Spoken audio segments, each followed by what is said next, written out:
The next question from college students isn't actually a question. It just says dependency / viability / consciousness. So let's break it down into part 1, part 2, and part 3. We'll do dependency first. Now, all of these things do have one thing in common. They all exist in what we call as a degreed property. There is no absolute dependency, absolute viability, absolute consciousness. You are more or less conscious at different parts of your life. You are more or less viable at different points of your life. You're more or less dependent at different levels of your life. By the way, so we're starting with dependency. We are dependent by our nature.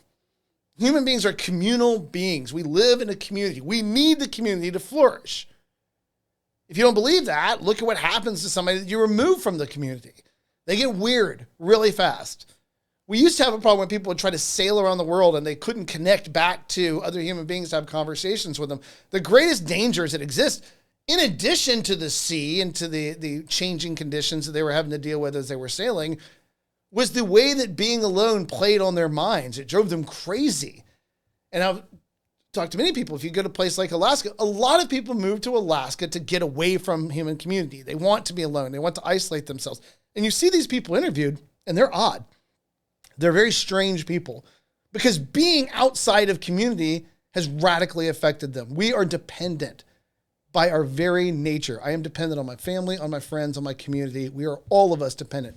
So what level of dependence then means you're allowed to be killed?